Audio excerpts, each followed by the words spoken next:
ఆంధ్రప్రదేశ్ రాష్ట్రంలో ఎన్నికల ముందు ప్రజలకిచ్చిన హామీలను అమలు చేయడంలో కూటమి ప్రభుత్వం అగ్రగామిగా ఉందని రాష్ట్ర బీజేపీ మీడియా ప్రతినిధి ఏలూరు రామచంద్రారెడ్డి పేర్కొన్నారు.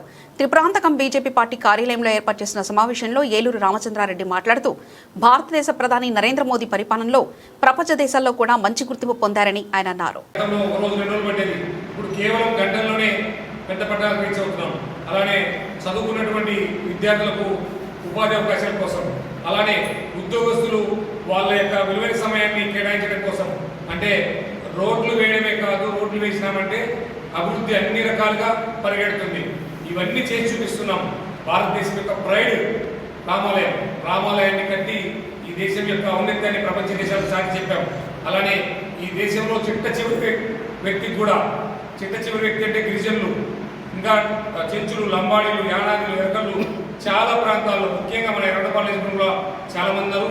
వారి మొన్ననే పాలూట్ల గ్రామానికి వెళ్ళడం జరిగింది.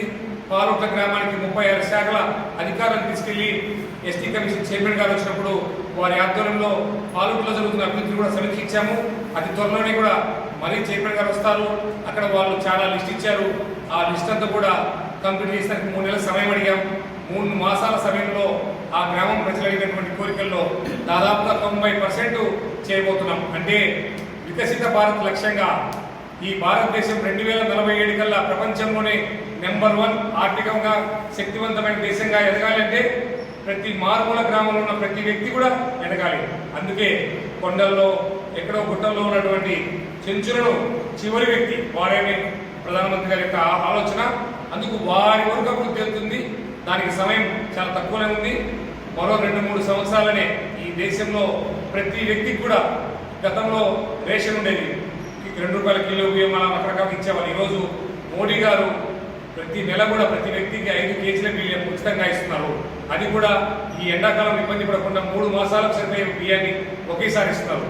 ఆరోగ్య స్కీమ్ కావచ్చు, చంటి బిడ్డ పుట్టినప్పటి నుండి తల్లి కడుపులో గర్భంలో ఉన్నటువంటి పిండం దగ్గర నుంచి మొదలు పెట్టుకుంటే పండు వృద్ధుల వరకు ఏం కావాలో వారి యొక్క జీవన ప్రమాణాలు పెంచాలంటే వారికి పోషకాహారం ఇవ్వాలి, అలానే వృద్ధులకి మెడిసిన్స్ ఇవ్వాలి, పెన్షన్లు ఇవ్వాలి, రైతులకు అన్ని ఈ దేశం సంపూర్ణంగా అభివృద్ధి చెందుతుందంటే మోడీ గారి యొక్క ఆలోచన విధానం.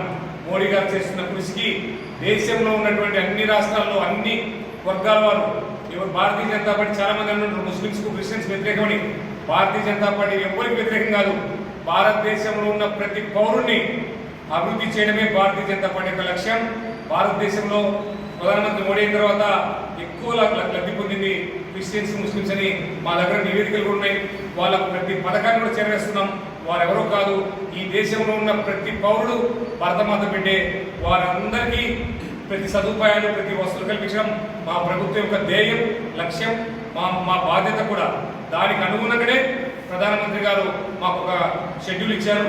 దాని ప్రకారంగానే రాష్ట్ర అధ్యక్షులు ఒక మ్యాండేట్ ఇచ్చి రాష్ట్రంలో ప్రతి గ్రామానికి వెళ్ళండి, గ్రామంలో మోడీ గారు చేస్తున్న అభివృద్ధి పథకాల్ని అక్కడ ఉన్నటువంటి అక్క చెల్లెమ్మలకు చెప్పండి, మన నాయకులందరినీ ప్రజలతో మమేకం కండి, దేశాన్ని అభివృద్ధి చేసుకుందాం.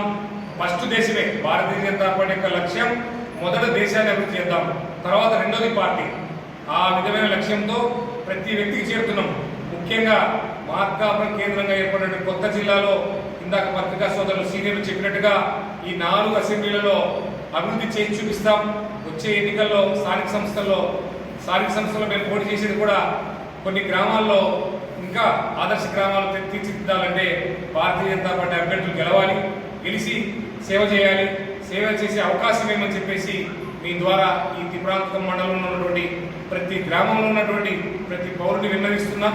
వచ్చే ఎన్నికల్లో మా పార్టీని ఆదరించమని, తద్వారా దేశానికి మోడీ గారు ఏ విధంగా సేవ చేస్తున్నారో ఇక్కడ ఉన్నటువంటి మా అక్క చెల్లెమ్మలకు ఒకసారి అవకాశం ఇస్తే తప్పకుండా అభివృద్ధి చేసి చూపిస్తాం. ధన్యవాదాలు.